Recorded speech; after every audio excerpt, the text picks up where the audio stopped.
the day the Lord has made. We will rejoice and be glad in it. Good evening, everyone. This is Marra Nolasco, and welcome to Tonight with Matthew 5:16. The why behind this simple message is for us to be inspired from the different characters in the Bible, ordinary men and women who put their trust in an extraordinary God. And it is my prayer that you and I will be able to learn from their wisdom, their faith, the ups and downs of these people who made the decision in putting their trust in God. And for tonight, I would like to share to all of you one of the character in the Bible, the Prodigal Son. And may the life of the Prodigal Son gives you the direction, the revelation that you are looking for. And may the learnings be of use to you in the near future. Just like what I have said, our character today is the Prodigal Son. And what are the things we need to know about the prodigal son? First, I just want to define what prodigal means. Prodigal, its basic meaning is wasteful, particularly with regard to money. Mapagwaldas, mapaglustay, mapagtapon. And in Luke chapter 15, there is 3 parables that Jesus tells. The parable of the lost sheep, the parable of the lost coin, and the parable of the lost son, or as we know, the prodigal son, the parable of the prodigal son. And I'm going to emphasize today, my message today, into Luke chapter 15 verse 11 to 32, which is the parable of the prodigal son. And it is a story that teaches us about God's love for us and His willingness to forgive us no matter what we have done. And ano bang nangyari sa story and ano ba yung pwede nating matutunan? What's happening in the story? Here, there's a father who has 2 sons. One of them who can't wait for his inheritance, which is the younger one. That is the prodigal son. What is the prodigal son is asking for? In verse 12, let me read. Again, you can read it in Luke chapter 15, verse 11 to 32, the parable of the prodigal son. And the younger of them said to his father, "Father, give me the share of the property that is coming to me." He is asking for his father's property, yung pag-aari, that he would ordinarily get when his father dies. In the same way, parang ganito yung sinabi niya, "Father, I can't even wait for you to die. Give me everything that you have right now." Grabe yung prodigal son, no? So, what does his father's reaction and what we can learn from him?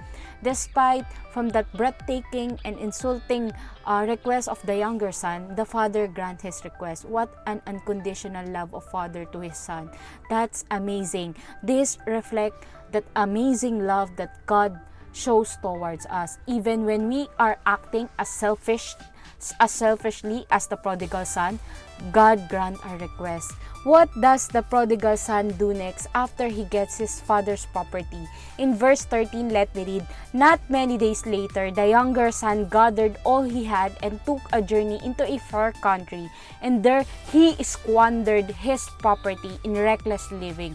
This means that he abandoned the Holy Land to go voluntarily into a pagan country, a place where he could live freely without being criticized by fellow Jews living all around him. Basically, umalis siya sa poder ng parents niya, umalis siya sa poder ng father niya, ng kapatid niya, and pumunta siya sa malayong lugar where he could live freely, na nagginamit niya, nilustay niya, winaldas niya, in reckless living. Nagsugal siya, uminom siya ng uminom, even he entertained prostitute woman, and he wanted to get out of God's land so that he could live in sin and fund his sinful lifestyle by what he took from his father. But eventually, the resources he had were exhausted and a hard time came. Again, using reckless living, ginamit niya yung mga ari-arian niya sa hindi tamang pag-iingat, sa hindi tamang paraan, winaldas niya kung saan-saan. There's verse 14, let me read. And when he had spent everything, a severe famine arose in the country, and he began to be in need. Hindi niya pinahalagaan yung resources that time na nakuha niya sa father niya. Having that reckless living, he experienced consequences. Let me read verse 15 to 16. So he went and hired himself out to one of the citizens of that country, who sent him into his field to feed pigs. Yes, magpakain ng baboy. And he was longing to be fed with the pods that the pigs ate, and no one gave him anything. Being in the worst and hardest part of his life, he recalled how his righteous father treated even his hired servants. In verse 17, let me read. But when he came to himself, he said, how many of my father's hired servants have more than enough bread, but I perish here with hunger. Even yung father niya, meron tong mga hired servants, but his father treated them well. Meron silang enough food, enough shelter, enough water na makakain, but siya na nasa ibang lugar after living in a reckless living, after waldas niya yung mga ari-arian na nakuha niya from his father, now he's suffering from hunger na wala man lang magbigay ng kahit anong food sa kanya, na siya mismo nagpapakain sa baboy, pero para sa kanya mismo walang nagbibigay ng pagkain. And his plans to return to his father and say three things. In verse 18 to 19, let me read. Father, I have sinned against heaven and before you. I am no longer worthy to be called your son. Treat me as one of your hired servants. Even being treated as one of his father's hired servants would be better than the treatment he is receiving in the Gentile world. What do the action of prodigal son teach us? The farther we get from the father's loving care, the worse off we will be. And our best we can do is to return to God and ask for forgiveness. And next, what is the father did? When the prodigal son returns to his father, something significant happened. In verse 20, let me read. And he arose and came to his father. But while he was still a long way off, his father saw him and felt compassion, and ran and embraced him and kissed him. Malayo sa expectation ng prodigal son after that breathtaking, insulting request na hiningi niya sa father niya. But he continues by saying to his father what he said a while ago. In verse 21, let me read. And the son said to him, Father, I have sinned against heaven and before you. I am no longer worthy to be called your son. But before he can say the third part, before he can ask his father to treat him as a servant, his father interrupts things and takes them in a very different situation. Rather than treating his younger son as a servant, he turns to actual servants and orders them a celebration.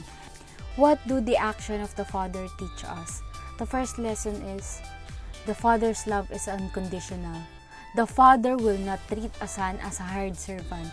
The younger son is still a son. And as a result, his return is something to be celebrated. In fact, in verse 22 to 23, let me read. But the father said to his servants, Bring quickly the best robe and put it on him, and put a ring on his hand and shoes on his feet, and bring the fattened calf and kill it, and let us eat and celebrate. Why they are celebrating? In verse 24, let me read. For this my son was dead and is alive again. He was lost and is found. And they began to celebrate.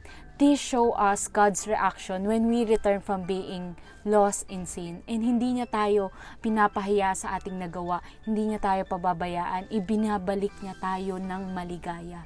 And what this ano ba yung pwede nating matutunan from his older brother then? He did not demand his inheritance. He stayed faithful to his father, and now he is angry. And in verse 25 to 30, let me read. Now his older son was in the field, and as he came and drew near to the house, he heard music and dancing. And he called one of the servants and asked what these things meant. And he said to him, Your brother has come, and your father has killed the fattened calf, because he has received him back safe and sound. But he was angry and refused to go in. His father came out and entreated him, but he answered his father, Look, these many years I have served you, and I never disobeyed your command. Yet you never gave me a young goat, that I might celebrate with my friends. But when this son of yours came, who has devoured your property with prostitutes, you killed the fattened calf for him. So what the father do?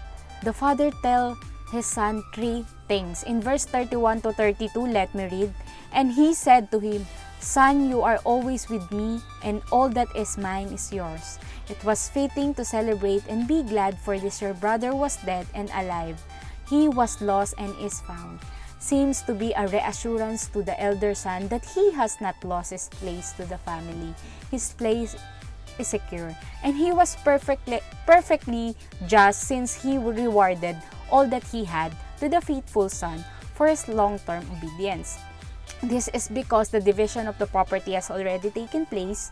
This means that the current celebration does not represent a threat to the older brother or his inheritance. Instead, it is a celebration of joy occasioned by return of the son. To sum it up, what are the lessons that we learn from the parable of the prodigal son? We can be a genuine son of the Father who is spiritually alive and lost through sin. We can turn our backs to our Heavenly Father and ask for forgiveness. We can return to the Father and be accepted by Him with great joy. In fact, He is ready and eager to accept us and forgive us no matter what we have done. Because hard times for us to a moment when there was no place left to turn but to our Father. It's never too late. The prodigals will return. And the parable of the prodigal son is called to reconcile and to rejoice. He was lost and he was found. There you have it, the life of the prodigal son. Hoping to see you tomorrow as we discover the learnings from another ordinary man or woman who have encountered with God and decided to put their trust in Him. My prayer is that may you and I will be given the same opportunity to encounter God the way those characters encountered Him. A blessed and wonderful evening to all of us.